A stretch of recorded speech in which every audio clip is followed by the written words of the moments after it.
Europe, we know all about it. 30 countries travelled, 25,000 miles driven, 18 months on the road, 2 van builds and a baby. This episode delves deep into our discoveries as a family travelling Europe in a van. We share with you what we've learned so far, our favourite spots and best Euro van life adventures. It has been an extraordinary time to be on the road, a journey of learning and of adventure. We'll show you some really old stuff and take you to places with immense beauty, as well as take you to some frightening places too. We'll drive you along some of the greatest roads in the world and show you where the best of Europe's wildlife is. We'll also tell you where our favourite park-up spots were, travelling way north and far south. Join us on this trip of a lifetime. We are the Newbys, a family of travel adventurers on a mission to make our minutes and seconds matter. I'm Tara, born and raised in Africa and obsessed with wild things and wild places. This is John. He's lived a life on the road and has visited 163 countries. And this is our son Crusoe, who has ambitions to get to 100 countries before he goes to school.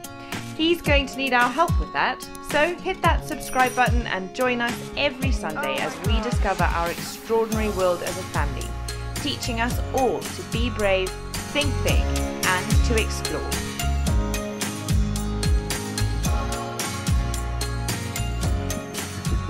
All right then, my love. All right. Favourite country for van life? Oh gosh, actually that's really easy. My favourite country ever for van life has got to be Finland. Finland's John's favourite country for everything. Yeah, well, I love it. Wouldn't it be a tied first with Greece though? Yes, it would be. There you go. Yes, it would. If you are ever in the Peloponnese, make the effort to come to the Neda Falls. We have got the whole place to ourselves, which is becoming a running theme in Greece. And it is truly, it's just bliss. A corner of absolute natural perfection. Do it. I gotta go swim.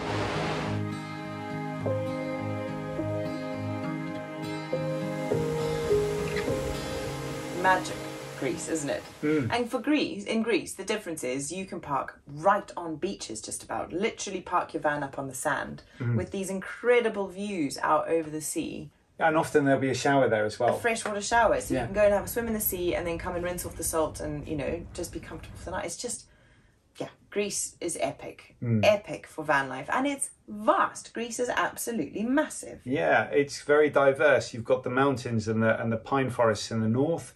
And of course you've got the beaches in the south. So it's definitely worth driving around. And what we liked about Greece that Italy didn't have was that freedom that Finland does have. Yeah. So if you're looking to be able to drive around and just hang out and really enjoy that peace and quiet, if you're looking to choose between Greece and Italy where you should go, I'd definitely be looking towards Greece. In Italy, what we found was all of these wonderful Instagram locations where you'd have your boot wide open and this magical view.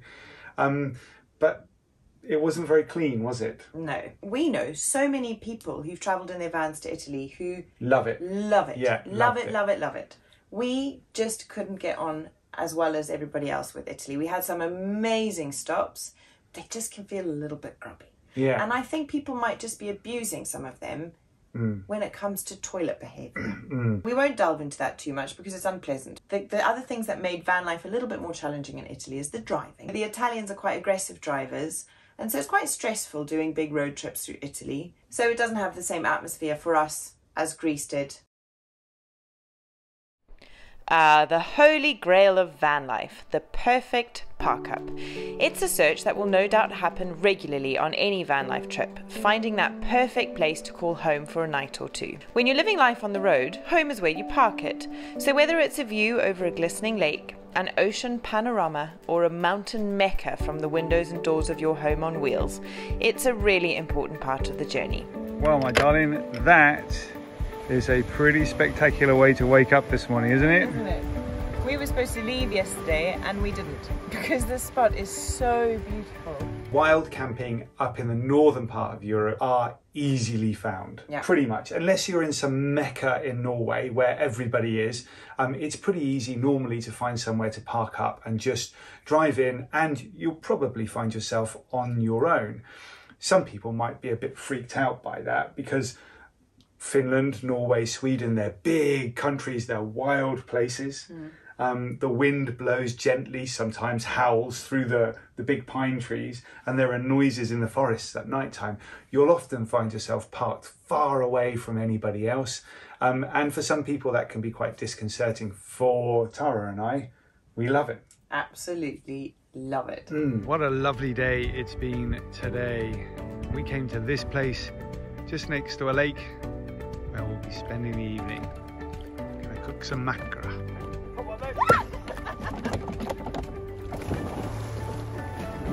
What have you cooked there? A tofu, sesame and black bean salad.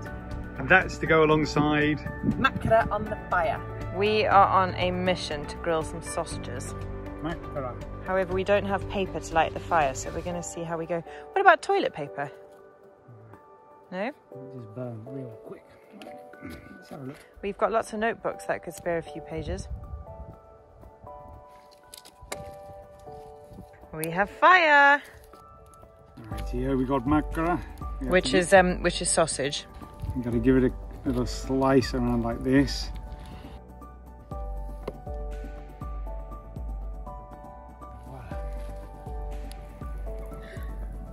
I think that looks quite ready, don't you? I think that looks delicious. Yum, yum. So what tips can we pass on? Firstly, we used almost religiously an app called Park4Night. It's brilliant to get a feel for an area and to find those beautiful spots. This is our final morning in Latvia, and I don't think we could have asked for anything more magical. Beautiful sunlight. Wow.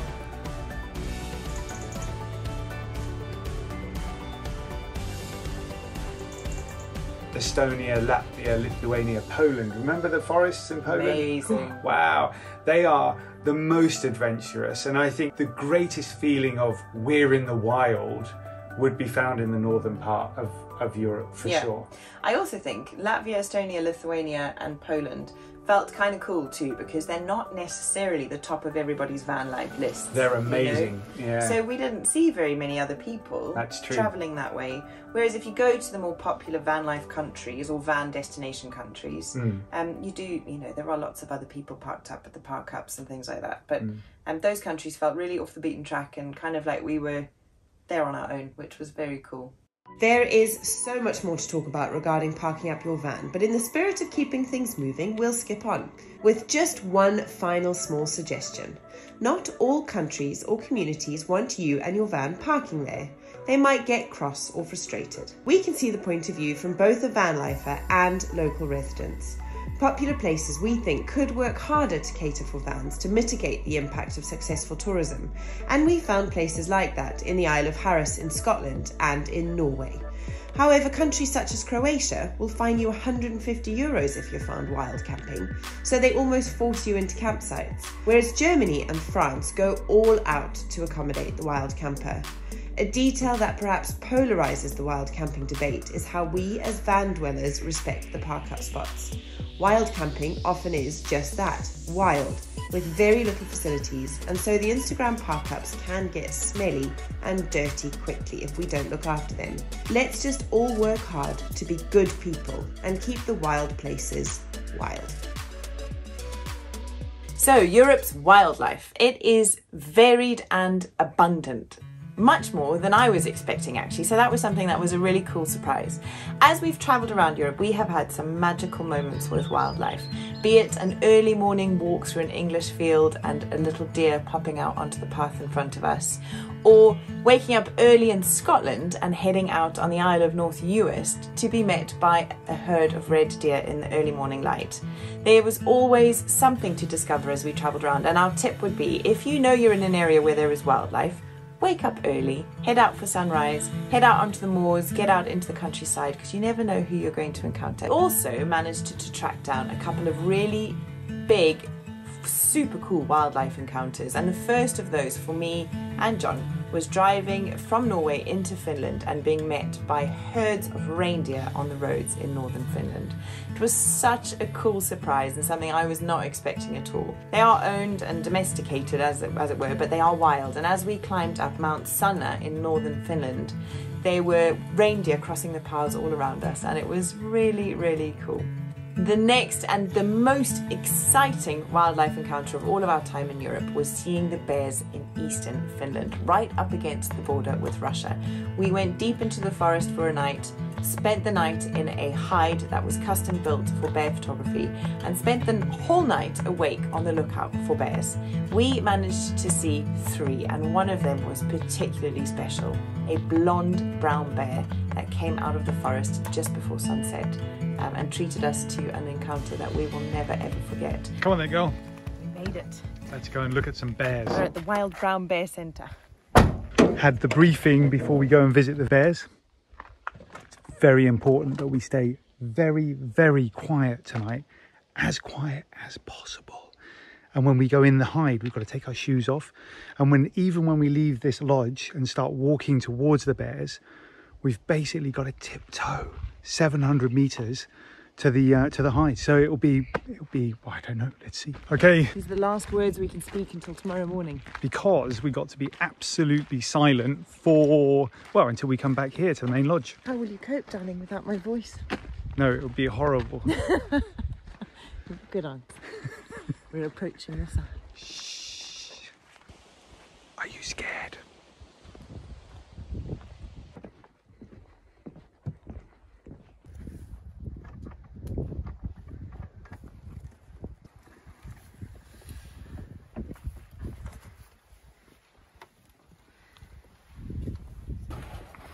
Here we are, darling.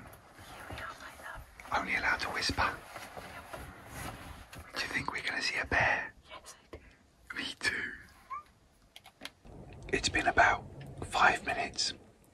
No bears yet. We've started on the rations. And they are rationed. I'm gonna get hungry.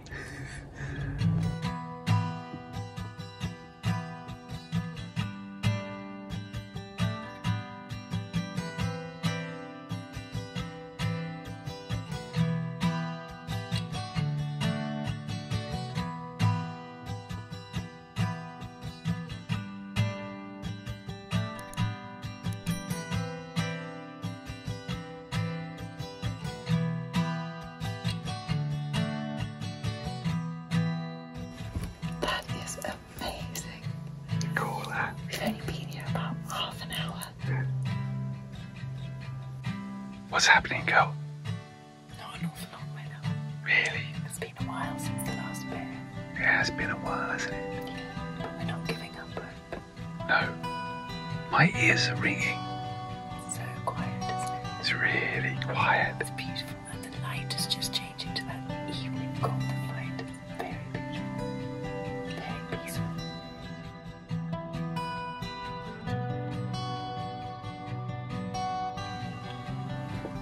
It's definitely not what those socks are for. What are you talking about? We've got some action happening. A very beautiful red bear. Here he comes. I can see. Wow.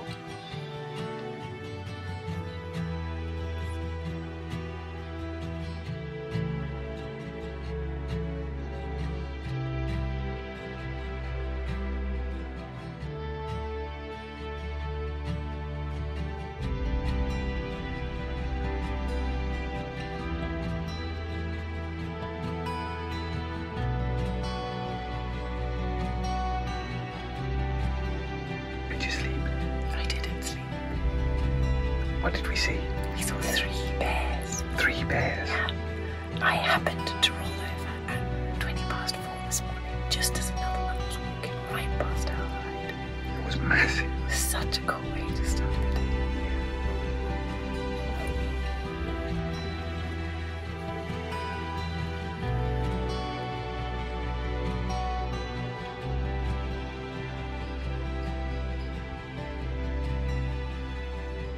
The second big wildlife encounter we had, which was totally unexpected, was going to see Europe's wild bison population in Poland.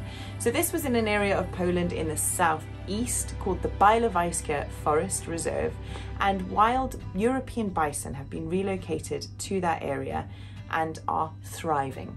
So we hired a guide who came and met us and took us out in the very, very early morning hours, so even before sunrise, to go and find the bison, because they are very shy and kind of disappear into the forests during the day and come out into the open areas at night time to graze.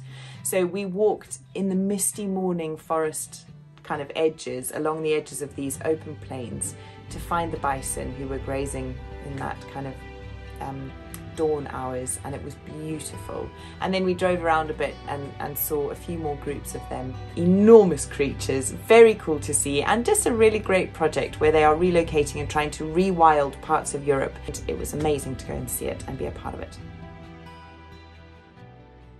Vanlife UK. Well, I think every time we talk about the van, the focus is often on our trips in Europe, when actually this year it forced us all to staycation over the summer, and I'm really glad it did, because we had some of our most epic trips in the van here, right on our doorstep in the UK. We absolutely have. We're in the Cotswolds right now, and if you're wondering why Crusoe's lips are a little bit blue, we've been foraging along the hedgerows for blackberries. Some of our very biggest and best videos have been from right here in the UK. Our adventures across Scotland were our first adventures as a trio in our new van when Crusoe was just 7 weeks old.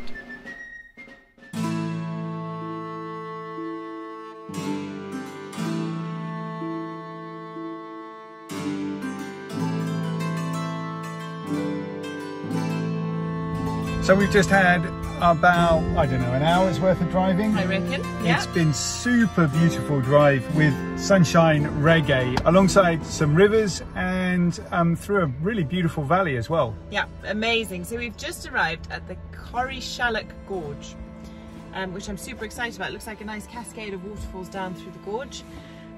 Google reviews say the pictures don't do it justice, and Crusoe smiling his head off at us. Hello, little man. Oh, darling. Yeah, and there's a couple of walks here. One is very short, only 300 meters, and the other one is what? About a kilometre. About a kilometre. Yeah. So, yep. I'm gonna go hang out with Crusoe for a minute. There are some pretty dark clouds on the horizon over there. We think it's going to rain any minute. You know the Scottish weather. So we've decided to run down and have a look at the gorge and the waterfall first, and then take the longer walk second.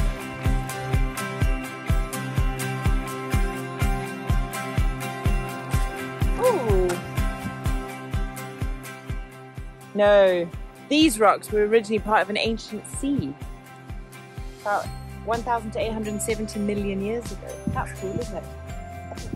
1,000 to 870 million years? Yeah. Wow. That's cool, isn't it?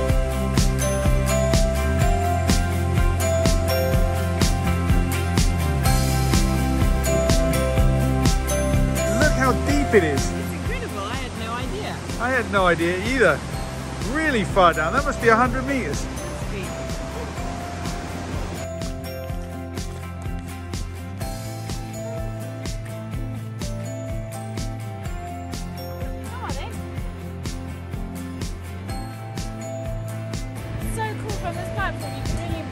The depth of that waterfall. Look at it, it's massive.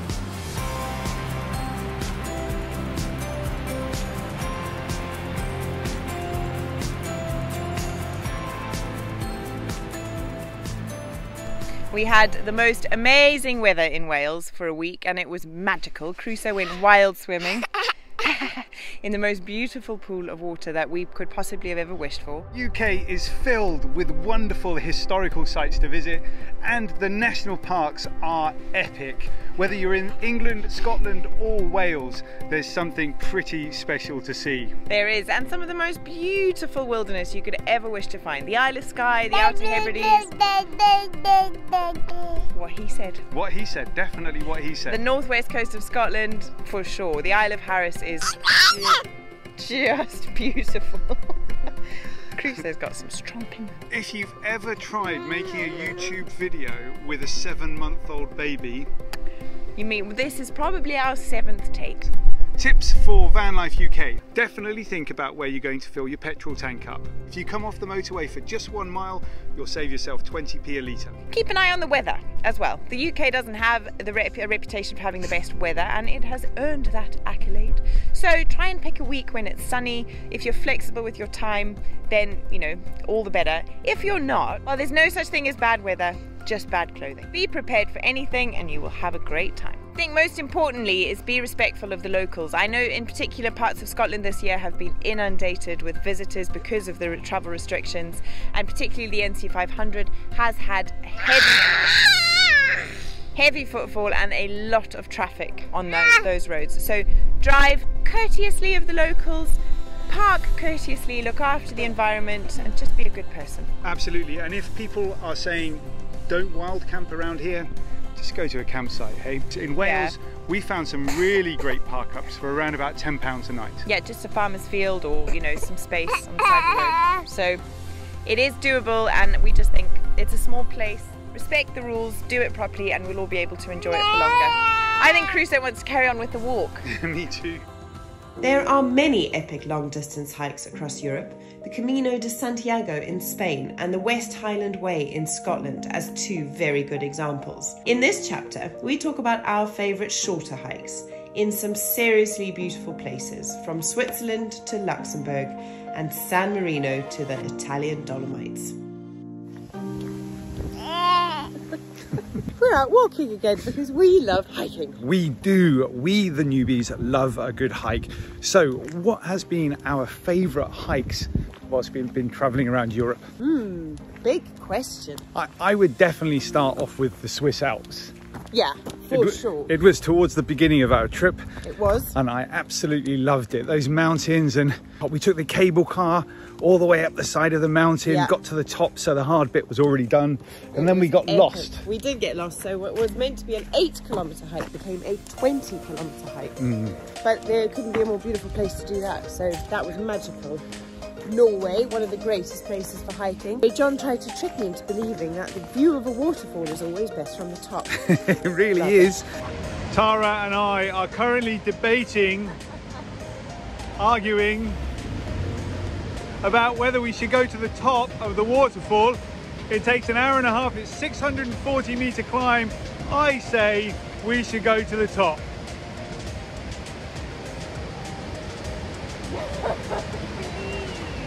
We should go to the top. It's awesome. Never better at the top.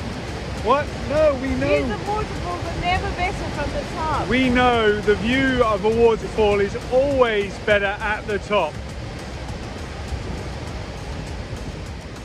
That was a fantastic hike.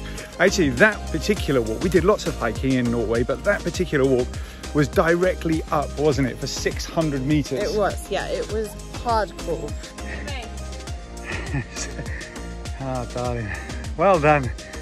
We made it. I don't know. It's down there.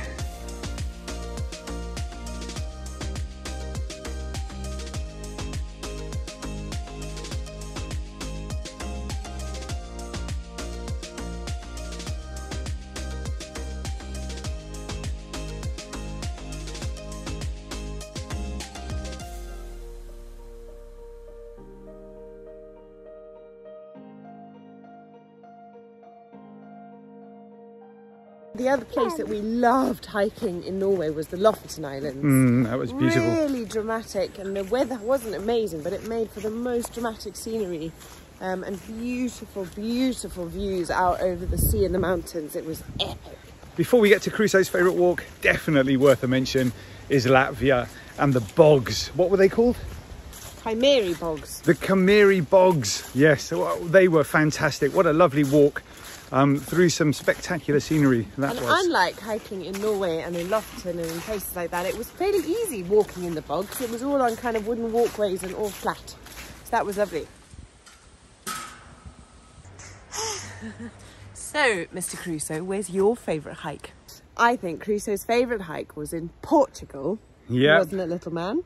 In the Penede Jerez National Park, where we went up and looked at some incredible waterfalls, clear, crystal clear turquoise pools, and we went swimming. Yeah, Crusoe got a swim at the end of that. He did. And the water wasn't that cold either. No, it was magical. Probably one of our favourite national parks and hikes and places we visited in the whole of Europe, I'd say. And we are taking, how far is the walk? 100 metres? 200 metres? 2 kilometres. 2 kilometres, my goodness, okay. We're going for a 2-kilometre walk along a dirt track to see a waterfall that is allegedly almost as high as Angel Falls. Let's go find out.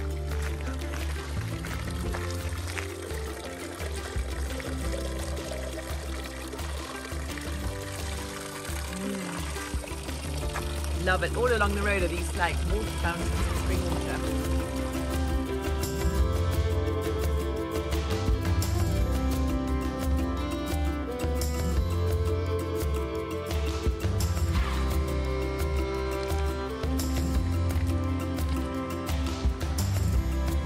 Come on in. I think we've made it. 750 meters, not 950. So the blog was a little bit incorrect. But look at it.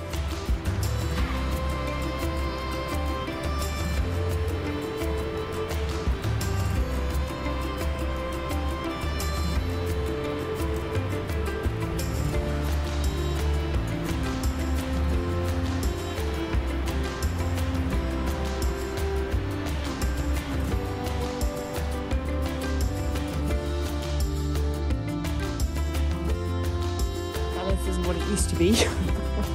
Wow, look at this. Why didn't we bring our swimming cozies? I don't know, it feels like Glencoe, doesn't it? But with sunshine and blue sky. Oh,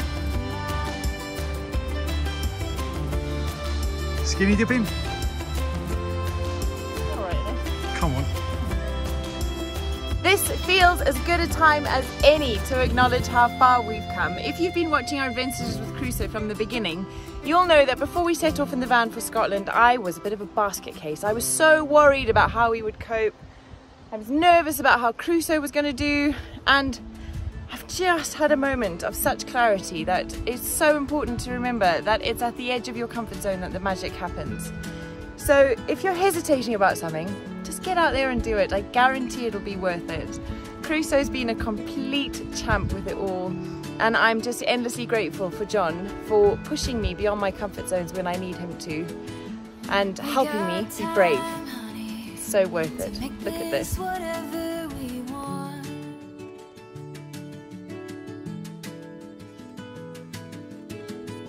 See the days running, stretching out just for us.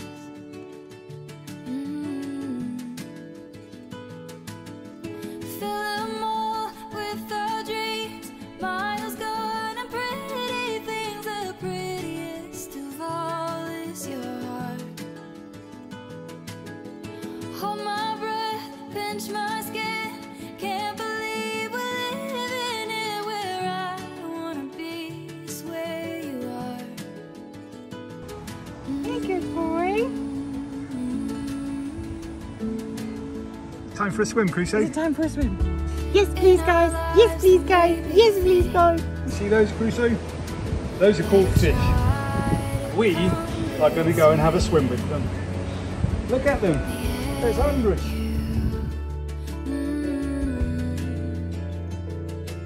But I know we'll make it through.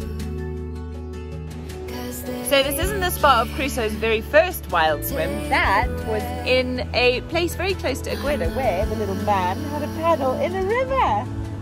Didn't you?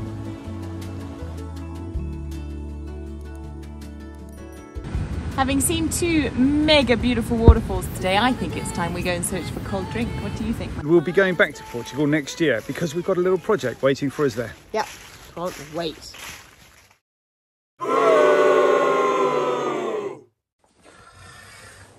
That's it. That's it. Well, I don't think we even scratched the surface there.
we set out making this video, we had so many ideas for about 15 different categories of things to talk about. We did. But the honest truth is, you just cannot condense what we've done into a video that wasn't going to be about 14 hours long. If you've enjoyed this video and the format of it, we'd love to hear from you. So please tell us in the comments below. And if there's a subject that you think we could have talked about that we didn't, which you would be interested to hear more about, let us know, because we would love to make another video like this. Diving back through those archives is such a pleasure, and it's a real moment of kind of appreciation and feeling epically grateful for the journey that we've been on.